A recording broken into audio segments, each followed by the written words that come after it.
இதற்கு பேர் தான் மண்டல மாகாணா.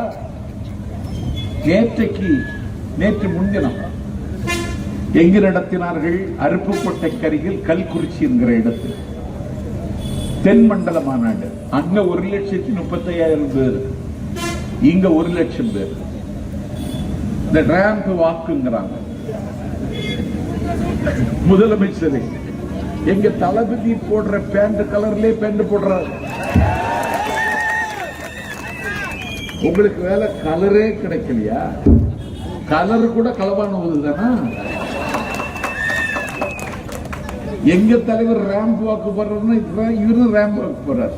இந்த ரேம்ப் வாக்கு தமிழ்நாட்டில் நடைமுறைக்கு கொண்டு வந்ததே எங்கள் தளபதி விக்கிரவாண்டி. அதற்கு பிறகு மதுரை மாநாட்டில், அதற்கு பிறகு பூலோக சொர்க்கத்தில் மலேசியாவில் கோலாலம்பூரில் ஜனநாயகன் வெளியீட்டு விழாவில் உலகம் பார்த்துக் கொண்டிருக்க எங்கள் தலைவர் நடந்தார்.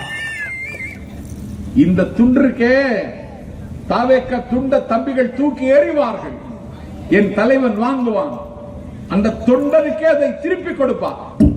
அது கண்கொள்ளா காட்சி. 1000 கண்கள் வேண்டும் அதை பார்ப்பதற்கு.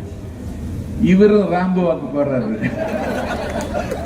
கையை அசைக்கிறாரு. எதிர்ல ஒரு பையனும் அசைக்கல. அசைக்காமலே கையசைக்கிற மாபெரும் தலைவர் அண்ணன் ஸ்டாலின். எங்க தலைவர் போறாரு, அவருக்கு மக்கள் செல்வாக்கு இருக்கு. அவர் என்ன பேசினால் அது உடனே அலை அலையாக பரவுகிறது. நான் நேற்றுக்கு ஆசிரியத்தில் பேசிட்டு நள்ளிரவில் நான் தங்கும் விடுதிக்கு திருச்செந்தூர் வந்து சேருக்கு முன்னாடி என் பேச்ச 41,000 பேர் கேட்டாங்க. முதலமைச்சர் பேச்ச 40 பேர் கூட கேட்கல.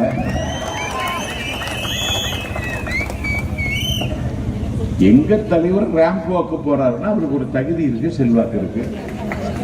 அதுக்காக நீ போகலாமா? யானை ஆட்டுதுன்னு கழுத ஆட்டலாமா?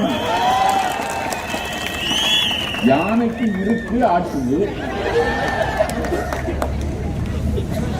நீ தமிழ்நாட்டுக்கு என்ன செய்திருக்க சொல்லு.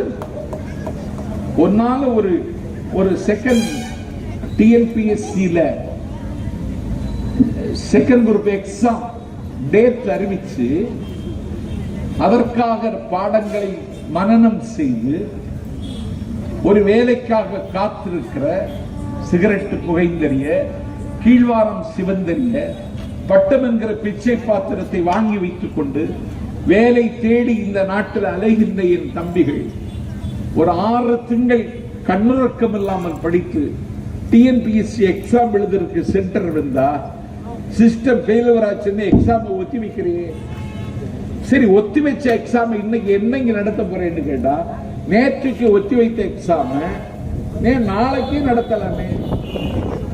இன்னைக்கு தான் கணினி மயமாகி விட்டதே உலகம். What is global village? உலகம் இன்றைக்கு உள்ளங்கையில் வந்து விட்டது. கண்ணுடைய கண் திறப்பதற்குள் 1000 அதிசயங்களை அரங்கேற்றுகிற உலகம் இந்த உலகம். இந்த எக்ஸாம் ஏன் உடனே வைக்க முடியாது? ஏன் மார்ச் 15க்கு போஸ்ட்போன் பண்ற? நீ என்ன நிர்வாகம் இது? இன்னைக்கு இளைஞர்கள் கொதிக்கிறார்கள், இளைஞர்கள் அனல் கக்குகிறார்கள். காத்திருந்து காத்திருந்து கண்கள் பூத்திருந்து படித்துவிட்டு தேர்வு எழுதுவதற்கு வந்தார். அந்த தேர்வை நடத்த கூட உனக்கு முடியலையே. உனக்கு எதற்கு முதலமைச்சர் பதவி? கள்ளிக்கதற்கு முள்ளியது, கழுதைக்கதற்கு கடிவாளம், ஒடிந்து சுள்ளிக்கதற்கு கோடாலி, ஓர் நிலத்திற்கதற்கு விதைகள், விளக்கமாற்றுக்கதற்கு பட்டு கொஞ்சம், வேளத்தின் காட்டில் வேட்டை நாக்கியதற்கு விருந்து, தமிழர்களினுடைய பசிக்கு உணவையும் அவர்களினுடைய மலைக்கு குடையையும் அவர்கள் கனவுக்கு சிறகையும் தர முடியாத உனக்கு எதற்கு ஆட்சி என்கிற கேள்வி தமிழ்நாட்டின் 8 திசைகளிலும் 16 கோணங்களிலும் இன்றைக்கு எழத் தொடங்கிவிட்டது. இதற்கு வடிவம் தருவதற்கு ஒரு தலைவனுக்காக தமிழ்நாட்டு மக்கள் காத்திருந்தார்கள். எங்கள் தளபதி விஜய் வந்தார். பிறப்புக்கும் எல்லா உயிருக்கும் என்றார். இங்கே பாகுபாடு இல்லை. இங்கே ஆல் ஆர் ஈக்குவல். மாவட்ட செயலாளர் பிரேம், மாவட்ட செயலாளர் பிரைட்டர், அவரும் ஒன்றுதான். மாவட்ட இளைஞரணி அமைப்பாளர் தம்பி பிரேமும் ஒன்றுதான். இங்கே ஆல் ஆர் ஈக்குவல், எல்லோருக்கும் வாய்ப்பு. இந்த கட்சியில் இன்னைக்கு கற்றறிந்தவர்கள் வந்து சேருகிறார்கள். செல்வாக்கு பெற்ற குடும்பத்தின் பிள்ளை வந்திருக்கிறார்கள். இன்னைக்கு வந்து பார்த்தா என் தம்பி மஃபத்தலால் ஒரு பள்ளியை வெற்றிகரமாக நடத்துகிற ஆற்றலாளர். மஃபத்தலாலை போன்ற மாணிக்கங்கள் இன்றைக்கு தமிழக வெற்றி கழகத்திற்கு வந்து கொண்டே இருக்கிறார். திமுகவில் வரவே கிடையாது. இன்னைக்கு ஒருவே போற மாட்டாங்க. எல்லாரும் கொள்ளையடிக்கிறான். கொள்ளைன்னா அப்படி கொள்ளையடிச்சு குவிச்சுட்டான். ஆட்சி அதிகாரத்தை பயன்படுத்தி கொள்ளையடிப்பது தொழில் அல்ல. நபிகள் ஸல்லல்லாஹு அலைஹி வஸல்லம் அவர்கள் சொல்லுவார்கள், பொதுப்பணத்தில் கை வைக்கிறவன் தன் சொந்த மகளின் மீது கை வைக்கிறான் என்றார்கள். பொதுப்பணத்தில் தான் கை வைக்கிறான். 400 கோடி ரூபாய்க்கு சாலை போடுவார்கள் என்றால் இந்த நாட்டில் அந்த துறைக்கு அமைச்சருக்கு 40% கொடுக்கணும். அப்படின்னா கணக்கு போடுங்க. 1 லட்சம் ரூபாய்க்கு வேலை நடக்குதுன்னா அதுல 40% அமைச்சருக்கு கொடுக்கணும். அமைச்சர் எப்படி கேட்பாங்கன்னா, எனக்கு இல்லைம்மா. இது யாருக்குன்னு கேட்டா மேலிடத்துக்குமா. மேலிடம் என்னன்னா சித்தரஞ்சன் சாலை. இப்படியே வாங்கி குவிக்கிறாங்க. நான்கில் சம்பத்து சொல்லல. அந்த அமைச்சரவையில் நிதித்துறை அமைச்சராக பொறுப்பேற்ற என்னுடைய நல்ல நண்பர் பழனிவேல் தியாகராஜன் அவர் சொன்னார், கடல் கடந்த நாடுகளில் மட்டும் 30 லட்சம் கோடியை ஸ்டாலினுடைய புதல்வனும் அவனுடைய மருமகன் சபரீசனும் குவித்திருக்கிறார்கள் என்று நான் சொல்லல.